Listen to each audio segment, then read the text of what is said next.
You probably heard about the GLP-1 medications like Ozempic transforming the weight loss industry. But what if I told you there is a natural sugar that stimulates the same pathway? A sugar that can help control blood sugar, reduce appetite, and might enhance fat loss. Today we're uncovering the science behind allulose, a rare sugar that's getting attention for potentially offering some of the metabolic benefits of the modern weight loss drugs without the side effects or the cost. You'll discover how this molecule works, what the research shows about its effects on GLP-1 and metabolism, and whether it could be a useful tool in your fat loss toolbox.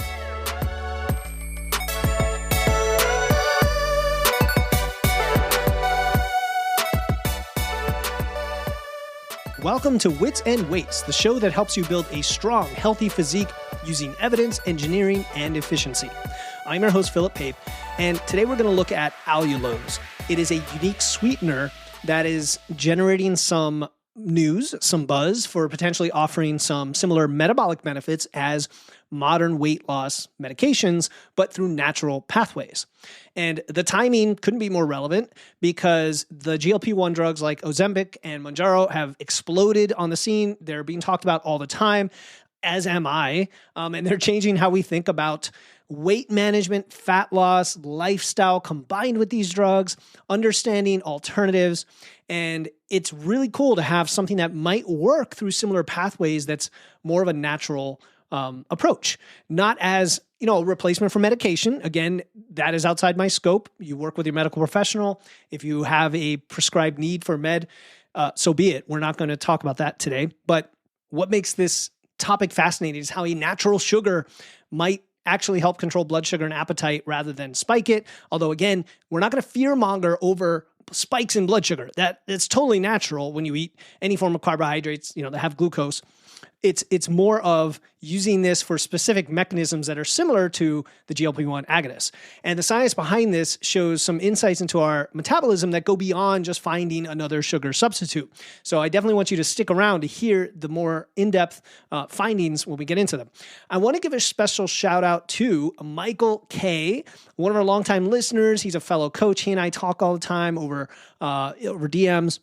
And he brought this research to my attention. So I definitely want to give you a shout out, Michael. You have definitely a commitment to evidence-based nutrition. I know you are always reviewing the studies. You have Google alerts and stuff set up, and you shared this with me. So now I can share it with the audience and help make this show what it is, but also help people learn and apply this to their lives. All right, before we get into the science of allulose, I have a quick favor to ask. If you've been enjoying these evidence-based deep dives, these Monday deep dives into nutrition, physique optimization, all of it, take a moment and submit a question so that I can answer it and turn it into a podcast episode. I'm going to give you a specific reply anyway, a personal reply, and then I very likely will turn it into an episode and give you a shout out. Go to witsandweights.com/question or click the link in the show notes. witsandweights.com/question, and that will continue to shape the topics that we cover and ensure we cover what matters to you most. Now let's build our mental muscle by getting into today's topic. Let's start by understanding exactly what allulose is. And I'll never forget when I first learned about this compound because I saw it as an ingredient on, I think, some sort of Quest bar. I'll say a sweeter version of the Quest bar. Oh man, what was it called? You guys probably even know what it is. I should have looked that up. And I was skeptical because I didn't know what it was. And we've all heard claims about miracle sweeteners and all these brand new artificial sweeteners. But allulose is fundamentally different when I started to look into it. It is what we call a rare sugar because it does exist naturally in foods like figs and maple syrup, but it's in tiny amounts. And while it's structurally almost identical to fructose, which is just regular sugar from fruit, our bodies handle it differently. Instead of being converted to energy like regular sugar, around 90% of allulose gets eliminated in your urine. So you only absorb 10% of it, meaning 10% of the calories. And during its journey through our system, it triggers some metabolic effects. And this is what I want to cover today that I wasn't aware of. The most intriguing of those is the ability to stimulate GLP-1, which is the same hormone targeted by the weight loss medications like Ozempic and Mounjaro. Now, I want to be crystal clear here. I'm not suggesting allulose is equivalent to these medications. The GLP-1 response from allulose is more modest, it's shorter acting, But that's what makes it interesting. It works within our body's natural systems rather than overriding them. And so combined with lifestyle, which we should always have lifestyle in there, it could be a great natural alternative to at least start with if you are considering those drugs. And that brings me to what the science actually shows. There is a 2018 study in Nature Communications. This is the study that Michael sent me, that when subjects consumed allulose with a meal, their post-meal blood sugar rise was reduced by up to 50%. Kind of like the effects you would have on having a more balanced meal or you having fiber in there. Even more interesting, it wasn't from blocking sugar absorption. The allulose was actively helping the body's process carbohydrates more efficiently.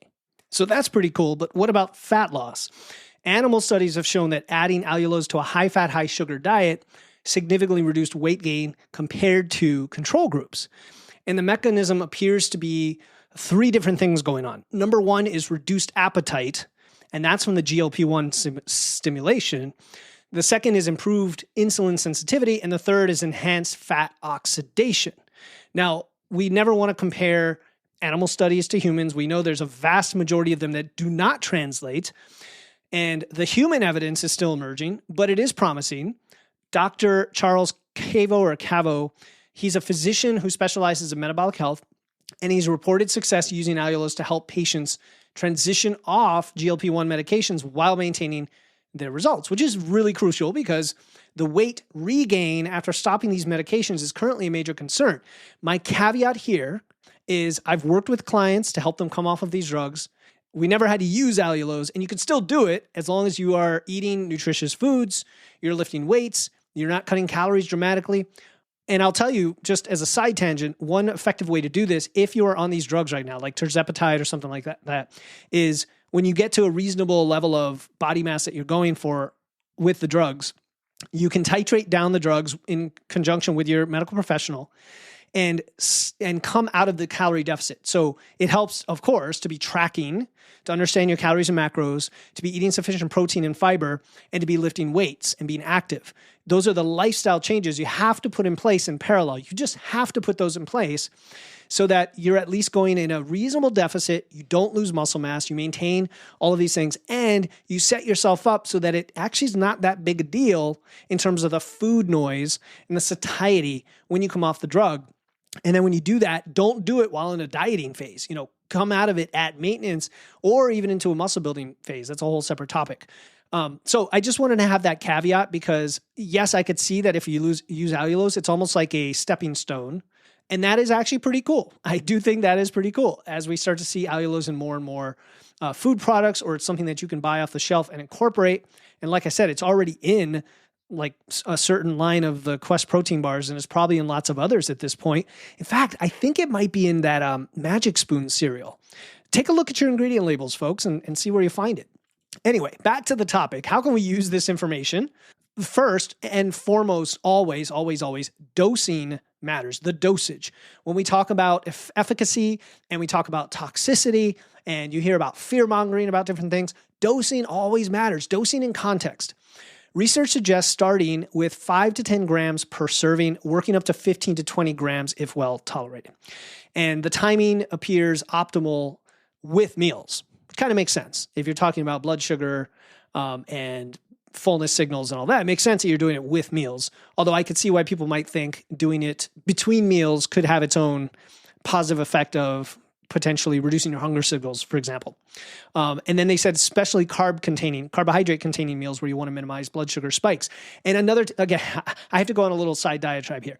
Blood sugar spikes are not to be feared. I had somebody come to me saying I'd stopped eating potatoes because I wore a glucose monitor and my blood sugar spiked. I said, how far we've come in this industry where you think just a blood sugar spike itself is somehow a problem. It is not. It is not, unless you already have your pre-diabetic, your diabetic, insulin is a concern. For a healthy individual who's active, it's not. Now, it could cause fluctuations in your energy levels. It can cause different usage of nutrients where maybe it's suboptimal in certain cases if you're just eating lots of carbs at individual meals. And that is why I definitely recommend balanced meals that always have some protein and fiber. And that usually mitigates the concern. And then walking after meals is the other thing. So again, just my little side diatribes here that I think are important in context of all of this. So back to allulose. I think the beauty of allulose is it's a pretty versatile sweetener, right? Unlike a lot of alternative sweeteners, which can have an aftertaste or bitterness or like doesn't behave the same way when you cook with it. Allulose behaves almost identically to sugar when you cook or when you bake. It even caramelizes. And again, intuitively, that makes sense because it's derived naturally from basically a fruit sugar type situation. So it makes sense that it would act naturally, but you never know, right? So for real world use, it's pretty practical. But the caveat, always caveats, some people might experience digestive discomfort if they consume too much too quickly. But that's like anything. Same thing with sugar alcohols. Some people tolerate them just fine. Some people have gas, bloating, lots of things that are not great. So always start slowly, look at the dosage, increase gradually. If you are an athlete or a lifter, which should be most of you listening, if you lift weights, you are an athlete. If you listen to this podcast and do it the way we talk about it, you are an athlete. I don't care your age, your gender, your previous lifestyle. So for us, some evidence suggests that allulose might help preserve muscle glycogen, and that can potentially benefit performance and recovery. So that piques my interest, okay? I haven't done it myself using it as a pre-workout, but maybe you're going to see this in more pre-workouts. I don't know. We'll see how it goes.